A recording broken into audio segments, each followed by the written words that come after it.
안녕하십니까. 이혜리 소장의 부동산 라운지 시작해 보겠습니다. 4월 21일 뉴스가 하나 나왔죠. 토지거래 허가구역 오세훈 서울시장이 되고 첫 정책을 내놓았다고 할 수 있겠습니다. 공약에서는 항상 규제보다는 공급에 관한 부분을 얘기했던 분이시지요. 일주일 만에 모든 규제를 풀고 50층 완화부터 해서 여러 가지 공약을 내놨었는데 일주일 만에 토지거래 허가 구역을 발표하는 규제책을 내놓게 되네요. 어쩔 수 없는 지속적인 가격 상승에 대해서 규제가 없을 수는 없다는 시그널이라고 볼 수도 있겠습니다. 토지거래 허가제가 어떤 것인지 잠깐 살펴보겠습니다. 토지거래 허가제는 토지의 어떤 소유권이나 지상권에 대해서 계약 체결을 하는 데 있어서 이제 지자체나 이런 곳에 허가를 받아야 된다고 하는 것이죠. 급격히 지가가 상승할 수 있는 곳에 많은 규제를 하게 됩니다. 보통 근데 기간은 무한정은 아닙니다. 5년 이내입니다. 그래서 보통 1년 단위로 해서 계속 연장을 하게 되는데 5년까지 이내로 들어가고요.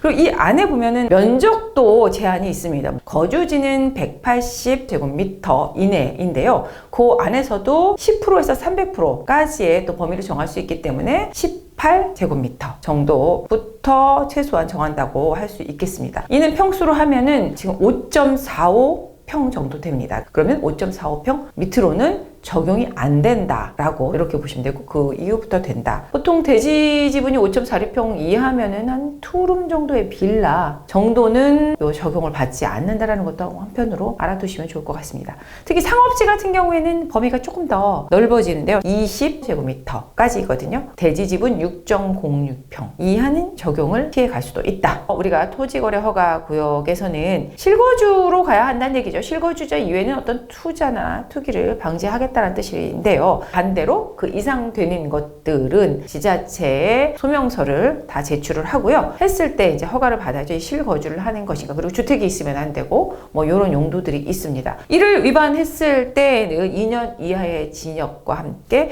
토지 가격의 30% 상당의 벌금형이 있다라는 것을 참고해 두시고요. 이번에 토지거래 허가 구역으로 묶인 곳은 압구정, 목동, 성수 일대입니다. 이곳에 대한 개발이 좀 더 빠르게 되겠다라는 기대 심리도 또 한편으로 볼 수 있는데요. 이미 우리는 또 토지거래 허가 구역이 처음은 아닙니다. 작년 2020년 6월 달이죠. 대치동, 청담동, 삼성동 일대 그리고 잠실 토지거래 허가 구역으로 묶였었고 이미 시행된 바가 있기 때문에 어떻게 흐름이 갈지는 미추를 해볼 수가 있다고 생각합니다. 그 삼성동 일대나 대치동, 잠실동 일대가 어떻게 지금 흐르고 있는지를 안다면은 앞으로 어떻게 흐를지도 알 수 있을 것 같습니다.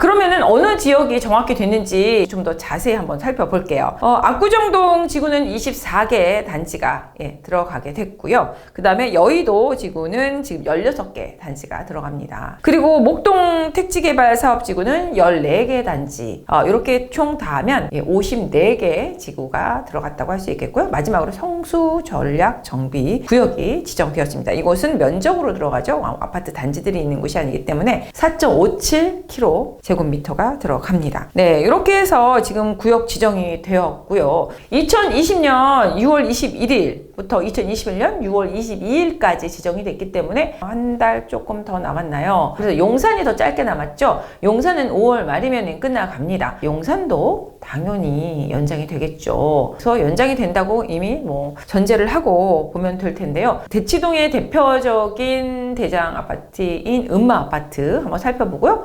잠실의 주공 5단지 한번 살펴보겠습니다. 부동산 114에서 들어가서 거래 통계를 좀 잠깐 봤습니다. 거래량이 어떻게 움직였으며 가격은 어떻게 됐을까를 한번 살펴보겠는데요. 음마 아파트 먼저 알아보겠습니다. 6월 말쯤에 토지거래 허가 구역 지정이 됐는데 6월 달에만 거래가 지금 18건이 있습니다. 근데 이것이 많은 거래냐 적은 거래냐를 살펴볼 때 5월 달에 15건, 그러나 4월 달에 보면 3건밖에 되지 않습니다. 그 위로 점점 거래가 많아진 거는 이곳이 묶일 수 있는 가능성과 그 다음에 재건축에 대한 것들이 좀 더 가시화되면서 거래량이 늘었던 것으로 보여지는데요. 그렇다면 이제 시행 이후에 어떻게 되었을까를 한번 볼까요? 2020년 7월입니다. 7월에는 갑자기 뚝 떨어지는군요. 지금 보면 딱 3건입니다. 8월에는 2건. 보통 한 건에서 2건 정도, 많아야 3건 정도 이루어지는 단계로 가는데 더 중요한 건 가격을 봐야 되겠죠. 가격을 살짝 살펴보시죠.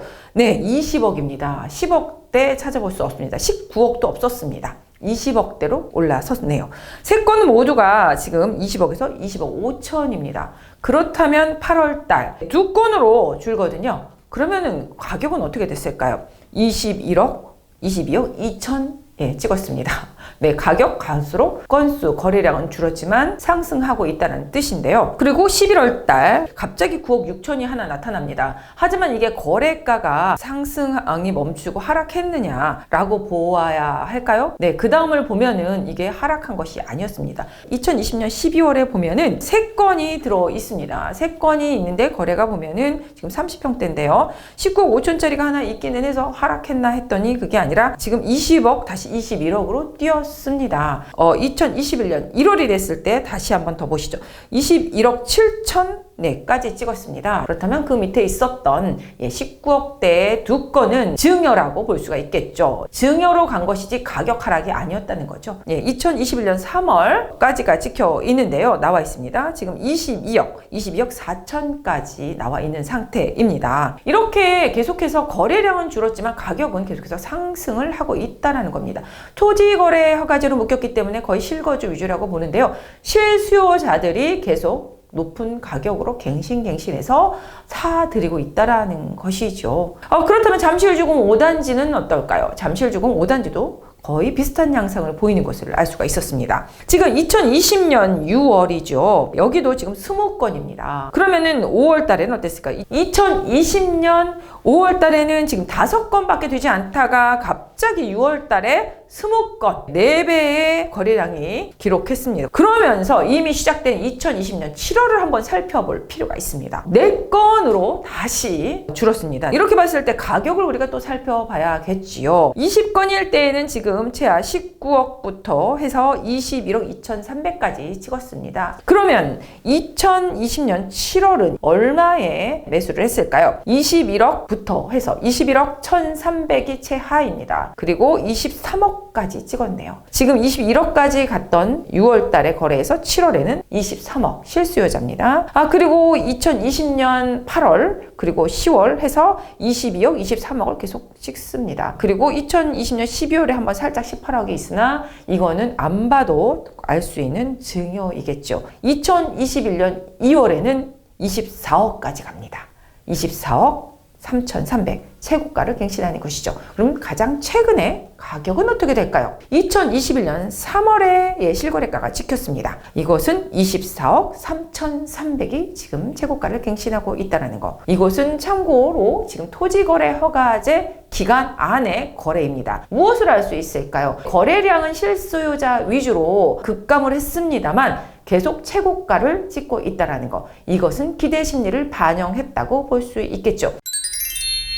지금까지 분석한 결과를 본다면은 조금 다른 면은 있습니다. 그 전에 했을 때는 좀 토지거래 허가제로 묶겠다는 것을 좀 일찍부터 계속 예시를 하다가 선포를 했고요. 이번에는 그렇진 않았습니다. 주로 대부분 완화, 민간 차원 이런 식으로 공략을 했던 서울시장이기 때문에 조금 생각하지 않고 있었던 부분이 갑자기 빠르게 규제를 선포했습니다. 일주일밖에 남지 않았죠. 27일부터 시작이기 때문에 일주일 산간의 거래량이 좀 늘지 않을까라는 생각을 합니다. 그러면서 이번 분석에 의해서 우리가 알 수 있는 것 한 3가지만 정리를 할 텐데요. 첫 번째로는 토지거래 허가 구역 내에 지금 물건들은 거래량은 많지 않을 것입니다. 하지만 거래된다면 실수요자 위주로 최고가 갱신을 할 것이다. 왜냐하면 5년 내의 기간 안에 그래도 개발이 빠르게 이루어져야 되겠죠. 가격을 묶어놓은 상태이기 때문에 빠르게 개발을 할 것이다 라는 기대감이 있기 때문에 실수요자는 그 높은 가격에도 매수를 하겠죠. 조합원들 또한 굉장히 반기겠죠. 그러면서 더 협조적이겠죠. 그래서 토지거래 허가구역은 어떻게 보면은 실수요를 생각하거나 조합원들에게는 굉장히 더 좋은 규제책이 돼버렸습니다.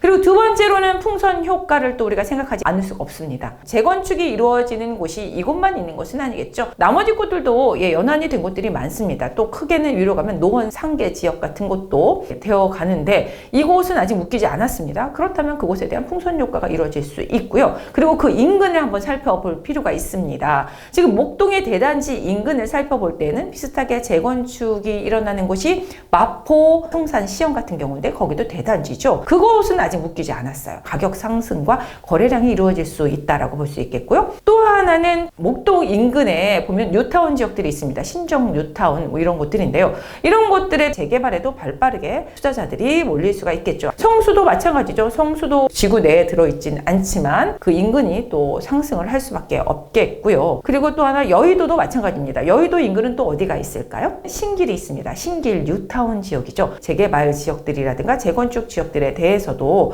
틈새로 가격 상승을 불러올 수 있는 상황이 될 수 있겠죠. 수도권 경기 지역에도 성남 일대부터 해서 재건축 연한이 되는 것들이 많죠. 그런 것들은 아직 묶이지 않았죠. 그렇다면 민간개발 활성화하면은 도미노 현상으로 다 따라오게 돼 있죠. 마지막으로 세 번째, 임기 부분에 있어서 이제 1년 3개월 정도 남았나요? 그간에 이루어진다라는 것이 그렇게 빠르게 이루어질 수 있는 부분은 아니거든요. 그러다 보니 과연 이 실효성 문제에 있어서 이것들이 얼마나 빠르게 진행될까에 대한 부분 우려스럽긴 합니다. 그래도 우리가 장기적으로 봤을 때는 양질의 도심 속의 주택 공급은 민간 차원에서 받을 수 있는 것이기 때문에 실효성 있게 일괄적으로 이루어지기를 바라봅니다. 이상으로 이혜리 소장의 부동산 라운지 마치겠습니다. 다음에는 더욱더 유익한 정보로 만나 뵙도록 하겠습니다. 감사합니다.